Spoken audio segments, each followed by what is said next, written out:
Come on.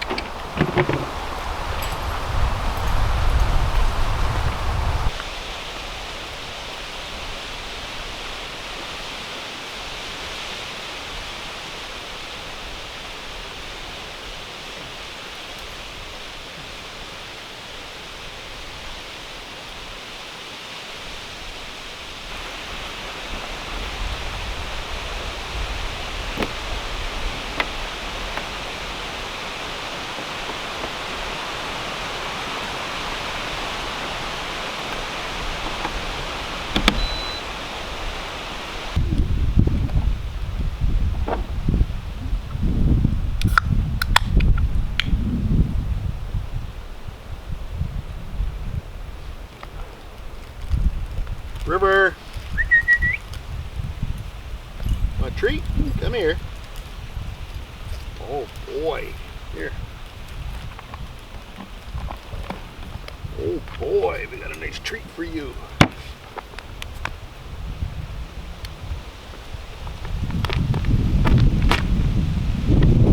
Yeah, come over here. Come on. That's a girl.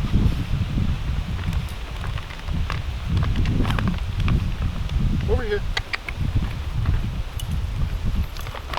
Oh yeah. Here.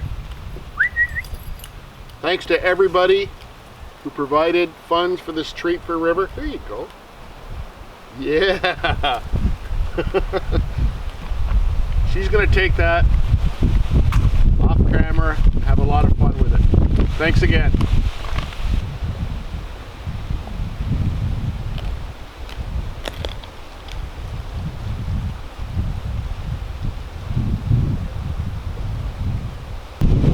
Hi everybody, thanks very much for joining me today. I do appreciate it. So I want to apologize in advance for the wind and the smoke. We're really camping here. We're camping for about a week, and there's going to be smoke from a campfire. There's going to be wind. So River took her bone off camera because she doesn't like the smoke from the campfire. So that's why she is acting a little funny. She doesn't like the smoke, but she's enjoying that bone. And one of the coolers that we're using this week is from BougeRV. It's the CR PRO 30, the 30 quart cooler. And this is a really cool little unit. I took it away for a day trip once already. I used it in my house for a good solid, I'm gonna say 10 days doing testing on it. And we've been using it this week as a secondary cooler, mostly for drinks and just overflow food, since it's only a 30 quart, but it's been holding River's food very well. Her raw beef bone there kept it really nice. She's able to enjoy that midweek. And I'm going to talk a little bit more about the specs on this. Let's get into the cooler, the BougeRV CR PRO 30. I've reviewed a number of these 12 volt coolers over the last couple years, and I've said it before, I'll say it again right now, I'm completely sold on buying one of these and using them in your camping trips. I never want to bring ice on a camping trip again. Now yes, you do have to buy the cooler and you have to buy a battery pack to run these things, but that battery pack is a one-time investment. You're smart if you buy some solar panels and you're continuously making power, making juice for the battery so that you can run this thing indefinitely. Right now this is set to 32 degrees Fahrenheit because we have some meats in here, and it's only drawing 30 watts off my AFRI power bank. And it doesn't draw that 30 watts continuously. Once the cooler gets down to 32 watts, the compressor shuts off and you're basically drawing 0 watts. Now one tip, before you take these on a trip, always chill it down for at least 24 hours before you fill it up and take it out. You're going to get far better performance out of these things when you pre-chill them. This one I really like because there is an option for an extra battery at an extra cost. I didn't think I'd care for the battery too much, but I'm going to talk about that later. I think it's really cool and well worthwhile. So let's talk about specs of the cooler. So first off, the dimensions of the cooler are 23 inches wide, 12.6 inches deep, and 16.2 inches tall. I'll put the interior dimensions of the cooler on the screen now, but as I said, it was 30 quarts or 29 liters. Now that translates into about 40 cans of cola. That will give you an idea of the inside capacity, and it'll take a full 1 gallon jug of milk standing upright. So it is a pretty high capacity cooler for the size of it. So like most of these coolers, the top of the cooler could be used as a work surface or a place to put your drinks. And there is no latch, no mechanical latch. This is held down with magnets, which is kind of a good idea, you know. It does hold it very tight. There's no latch to break down, and it does hold it down quite firmly. I like that. Inside there's an LED light here, LED light over here, and it holds quite a bit of food, as you can see. So I'm going to talk just for a second about this additional battery that is made just for that cooler, but it's very handy to have. It's a 220 watt-hour portable battery pack made for the cooler, but you can use it for more than that. There's the input for the 12-volt plug for the cooler. There's also a USB-C output, USB-A output. And here's the charging area. Power button is here, and there's also a flashlight on it that you can use in emergency. Small light, but you know, it comes in handy. Now, BougeRV claims that this little battery will give you an additional 6 hours of runtime on the fridge.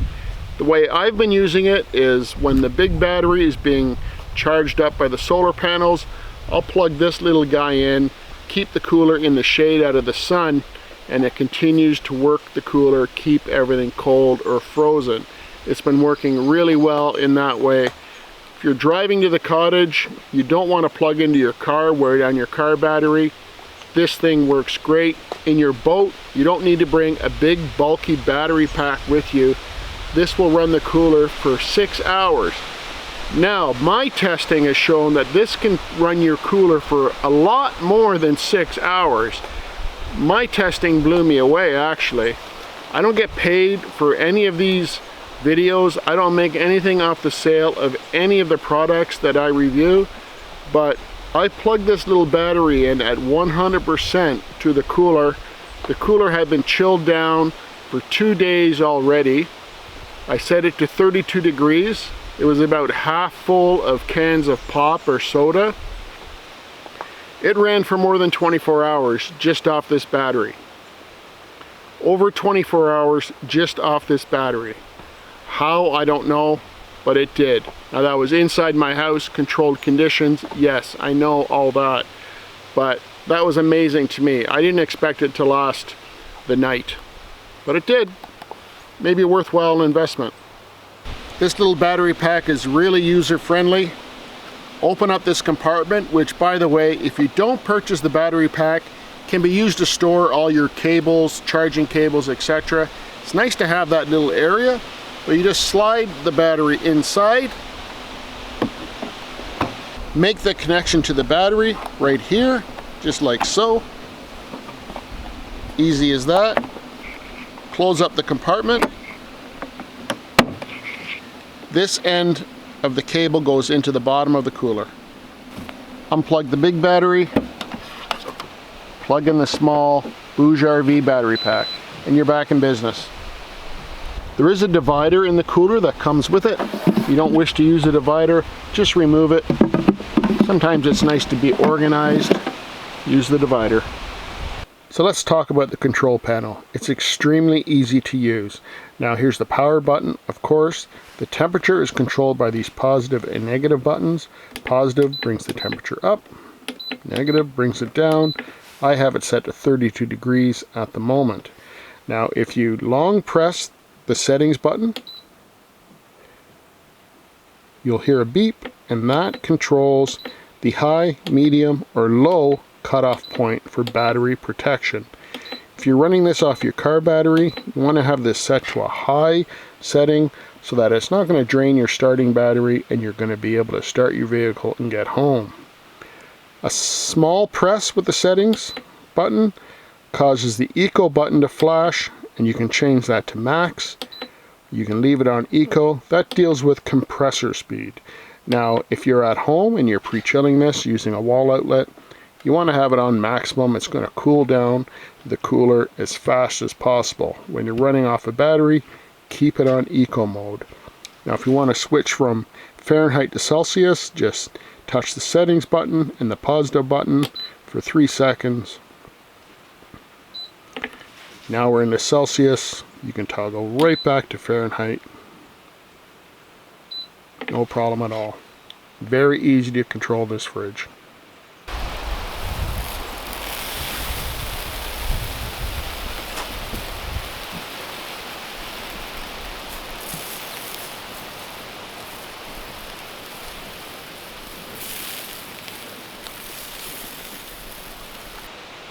So what are my final thoughts on the BougeRV 12 volt cooler?